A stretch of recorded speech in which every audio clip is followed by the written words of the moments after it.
Hello everyone and welcome to another video with Katie's Shelf Life. Today we are doing our April reading wrap up. I am very late to do this. The beginning of May has been really crazy, but we are finally sitting. We are finally going to talk about the books that I read in April because I read quite a few books. It's storming outside, so that's why it's a bit dark. And if you hear anything loud, it's probably thunder. So I read 7 books this month. I didn't have any DNFs. I had a book I didn't finish, but I'm going to finish that sometime this summer, so I'll talk about it once I finish that. I would say overall, the books I read were very enjoyable. There were some that were kind of meh, but we'll get into those. Let's start with my least favorite, or the ones that weren't bad, but just weren't my favorites, and we'll go into my favorites. We're gonna start with both of these. We're gonna do The Hole by Hiroko Oyamada. This is translated from the Japanese by David Boyd. This is a very short novella. And in this, we follow a young woman named Asa. Her and her husband are kind of relocated, and they move to the countryside of Japan, and they move into a house that is next door to her mother-in-law's. And she is feeling very isolated. This is a very isolating novel or novella. She is trying to adjust to this remote, rural kind of living. She runs into this creature and she follows it into a hole. And from there, it's really surreal and very much like Japanese surrealist literature. I wanted a lot more from this novel. I feel like I understand it was short and what it was trying to do, but I did really feel like I left it kind of lacking. And there was a lot more that could have been explored or maybe answered. It was dealing if you really dig into it, the themes that are being discussed are around this isolation in suburbia. The holes that are in this novel are representative of the traps of our daily lives. I really liked that this rural suburbia setting was kind of horrific in a way. It was kind of the element of horror and unease. Overall, it was good. It could have done a lot more. I thought it was really interesting what it was trying to explore. Also, in tandem with this, I'll put the reading vlog up top, but I also read The Hole and I read Blood Red right afterwards, which is by Gabriela Ponce, which is translated from the Spanish by Sarah Booker.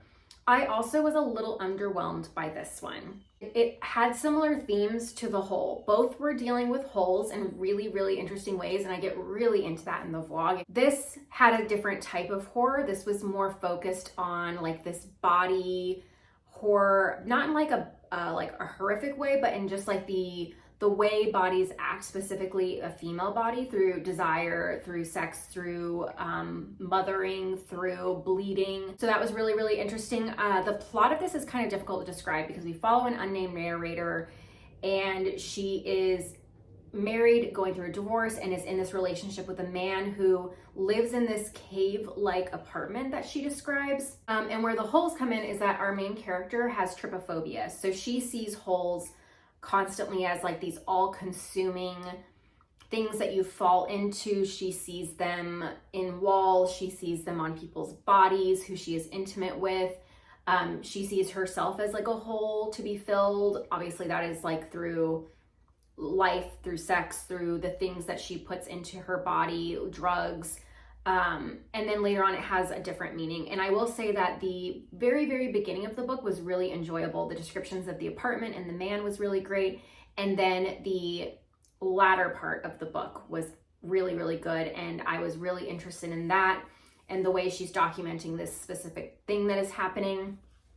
So overall, there were parts that I liked and parts I didn't like. It was an okay read. If you are enjoying this video, please remember to give it a thumbs up. That really helps this channel grow. If you're not subscribed, please subscribe. Something a little different, but we read Alone with You in the Ether by Olivia Blake. This was a pick that I wanted for we went on a little trip, and I wanted something that was going to be a little bit of a love story, a little bit more of a relaxed read, nothing too heavy, since I tend to gravitate towards heavier novels and books and essays and nonfiction. I wanted something a little bit different, and I'd seen really great things about this, and I knew there was time travel involved and a little bit of art. But in this book, we are following our two main characters, Reagan and Aldo. They're both in their 20s, mid-20s. Reagan works at the Art Institute in Chicago as a docent and tour guide, and she is seeing a psychologist. She clearly is having some sort of mental distress, and we find out kind of more what that is about and what's going on and why she is seeing a psychiatrist. And I don't want to give any of that away, but she is a little bit more, as a character, a little bit more, life kind of happens to her and she just kind of goes with the flow of what happens and doesn't really feel committed to much of anything in life. We have Aldo on the other side, who is this mathematician, and he is a teaching assistant professor at a university, and he is incredibly intelligent. They both are extremely, extremely smart, probably too smart for their own good at times. They are extremely smart, and Aldo is very focused on following very clear steps and guidelines. He is very type A. He does not venture out of his routine very often. The premise of this is that they meet and they decide to have 6 conversations in order to get to know each other, and then from there the book kind of happens. I will say that there's not a lot of time travel in it. The way it's presented is really interesting. Don't want to give anything away about that, but it is an interesting way that it's done. I kind of wish it was a little bit, either it went a little further with that, because I feel like it wasn't quite enough, or it maybe did it in a different way. And then the moments where Regan is connecting art and herself and her mental health is really interesting, and I also wanted more of that. So if you like romance, if you want to follow 2 characters really bantering back and forth, but overall this was really great. I hear the birds outside, they are loud. We have a lot of very loud birds near us, and it's really nice. Okay. So we've got The Bluest Eye by Toni Morrison. This was my first ever Morrison, and the reason why I picked this one up is because Clara from Chapters of Clara said, I think you should start with The Bluest Eye. It's Toni Morrison's first novel, and I think it's just a really good place to start. I also found out that tons of people apparently read Toni Morrison in high school and in college. I was never exposed to her writing, and I don't know if that's because I grew up in Texas or if it's just because my high school just wanted to teach, the typical English, boring, not very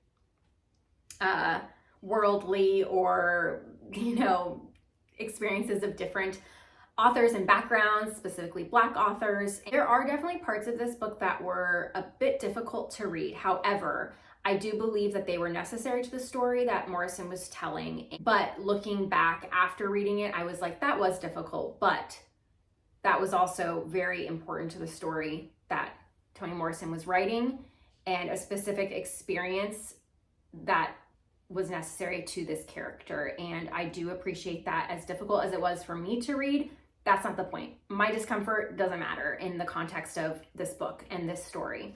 So we follow Pekla Breedlove, who is a young Black girl, and she is every day praying to have blue eyes. To be beautiful is to have blue eyes. To be accepted by society is to have blue eyes. And we follow her as, she has this wish, and we follow the repercussions of some things that happen later in the book. So where we meet Pekla is at the kind of middle part of her story. And then we are told the story throughout the book of what happens. And I don't want to give anything away, even though I know most people have probably read this book. But it is a really heartbreaking tale. Toni Morrison is an incredible, incredible writer. The writing in this was phenomenal. Her language and her use of words are phenomenal. Her building of these characters that are children. I don't always love reading from children's perspectives. It has to be done a certain way. And I feel like Toni Morrison did an exceptional job with it. I really felt that even though my experiences as an 11-year-old girl are completely different from the experiences of the girls in this story, there were moments where I'm like, these are very realized 11-year-old girls. Toni Morrison clearly remembers what it's like to be 11. Yeah, this was really, really good. As my first Morrison, it was brutal, but it was excellent. Her writing is phenomenal. I'm sure you've read The Bluest Eye, but if you've yet to read The Bluest Eye by Toni Morrison, you've read other works by Toni Morrison, go back to the first book. Then I read The Seas by Samantha Hunt. And wow, I want to do a video around my birthday talking about books that I think would be great for Cancer crabs. This book is excellent for Cancer crabs. Not only does it take place ocean, near water, but our main character thinks she's a mermaid, and it is incredibly emotional, this book. It is lyrical, the language is beautiful, it's just got so much feeling. Like, it is an emotional book. It is for the sensitive water signs out there. It's for everyone, but especially if you're a water sign, I highly recommend picking up this book. It's got magical realism elements to it. So we follow an unnamed narrator. She lives in a small seaside town. It's very remote. There is a heavily alcoholic town. There's not a lot going on. Our main character is, I think, like 20, maybe 20, 21. She works at like a sardine factory. She works at a hotel. She doesn't really have like a career. She's just sort of living there. Her mom really desperately wants her to at some point get out. Her father one day walked out into the sea. Her mother is grieving the loss of her husband, and this happened 10 years ago. Our narrator is grieving the loss of her father still. And then her paternal grandfather lives with them, and he is a typesetter, or he used to be a typesetter.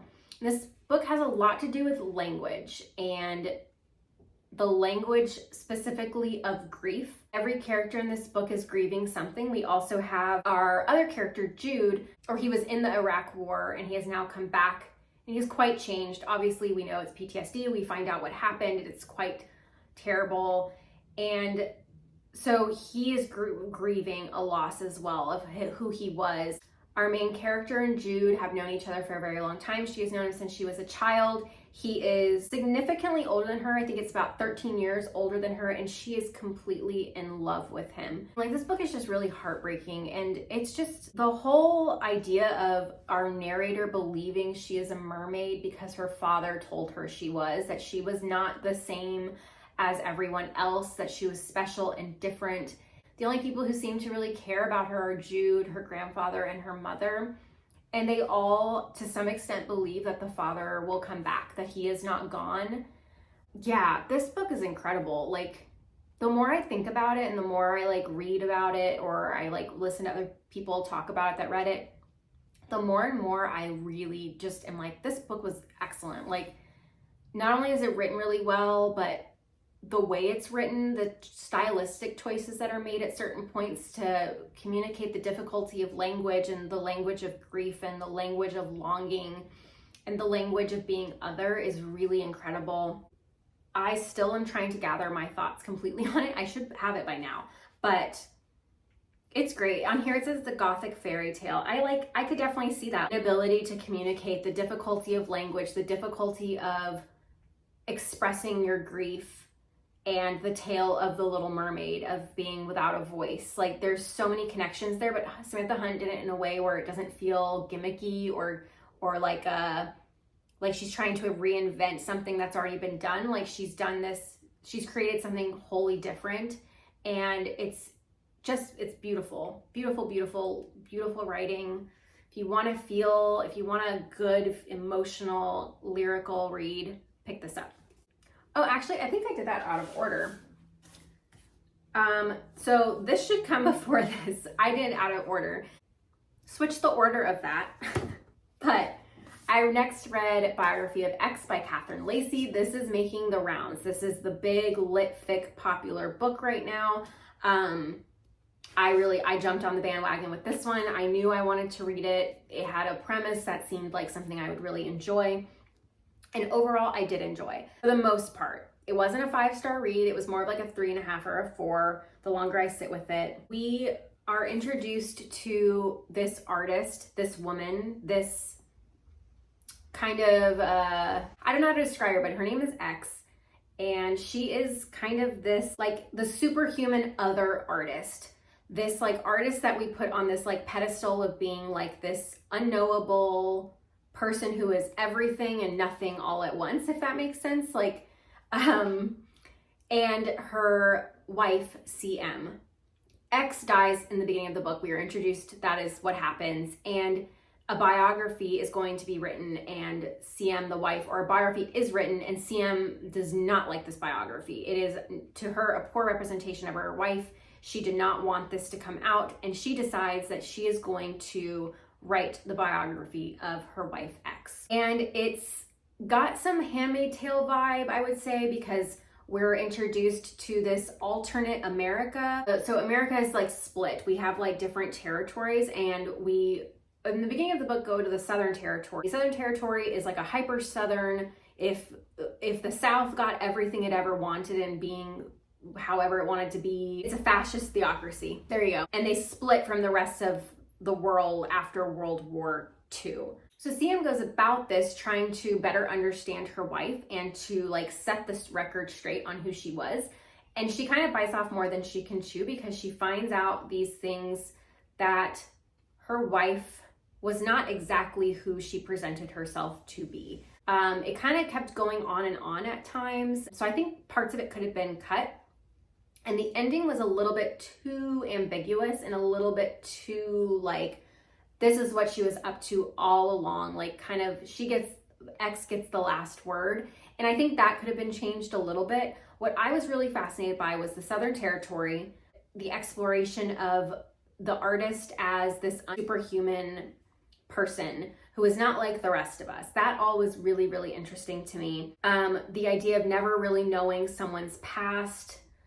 I really love that the story is not about this woman grieving and loving her wife more and more as the grief goes on and the discovery of who she is goes on, but more of her coming to grips with who was this person actually, and all the past lives we can live, and how even the people closest to us cannot be a part of those past lives. And the many different reasons why. It's got politics, grief, art, and love. I think all of those elements maybe could have been upped a bit more. The art was interesting. At times it felt very much like a little like corny sometimes, I guess, and how she is presented as this artist. I don't want to say it's like that Always Sunny episode where Frank dresses up as Ongo and like goes into the art gallery, and have you seen that? But at times it kind of made me feel that way. Just that it's like this very artsy world that X is part of. And yeah, I like appreciate parts of it, but at times I was like, okay, this is kind of a little corny. But overall, it was good. It was okay. I wasn't mad at it. I wasn't like, this is the best book ever. It was enjoyable. And then my favorite book that I read this month, which is on loan with Clara. When I saw her, I gave it to her because we were both really excited to read this. And I will put a picture up here, but it was Marble and Metamorphosis by Rachel Cusk. This was my favorite read of the month, and it was an essay, and it was maybe a 15-page, 20-page essay from Cusk, and it was also full of photographs by Chris Kontos. But as usual, Rachel Cusk could write about art all day long, and I will eat it up. Her art writing is phenomenal. The way she dissects art and the image or the object of art, the way she breaks down objects of art. In this, she's breaking down marble, and she is connecting it to climate, politics, culture, history, the future of a place, the identity of a place, into like classicism and classist ideologies. Was so fascinating. And there's like a New Yorker article that I read in 2018 that is one of my favorite New Yorker articles to ever exist, and it is about painted Greek statues that are marble, and the erasure of the color over the centuries, and how now those classic sculptures are presented in a stark white way, not because that was an artistic choice, but because that was what happens through time and what happens to art as it corrodes and decomposes and changes, and how that pure white sculpture is now carried out through our modern culture to represent this clean, ideal white aesthetic. And Cusk kind of touches on that. She meditates on like what lasts, what will remain when we are gone, and the effects that humans have on this natural occurring marble in the world. And it was really interesting, the photography that was connected to it, to see these marble quarries and to see how this industry has like held these towns in Greece up but it was just incredible, and all the different types of marble and how the different colorings of marble like happen. Never been so fascinated by marble. Like I've touched on marble in art history and obviously like Greek sculptures and stuff, but never have I read it to understand where it comes from and how it is used, and it's how it's been used throughout culture, and now how we just have it, some of us have it just like as our flooring in our home, or like as our countertops in our kitchen. And it's just wild. It's also just like wild that these sculptures and like these delicate folds and like flesh were created by artists with marble and chisels. And yeah, it was so cool. It made me think about so many things. It was a short essay, but there was just so much to think about and to unpack. And the way Cusk writes is just, it's delicious. Her writing is exceptional. She could write a sentence about most things, and I'm just like, how does this woman think? Like, what is her brain like? Like, everything is just so incredible. This is everything that I read in April. It was a really enjoyable month of reading. If you've read any of these, please leave some comments. If you want to chat about them, let me know what your favorite book of April was, maybe what you're most looking forward to reading in May. And yeah, remember to like this video and subscribe, and remember to take care of yourself and to always be kind, and I'll see you in the next video. Bye.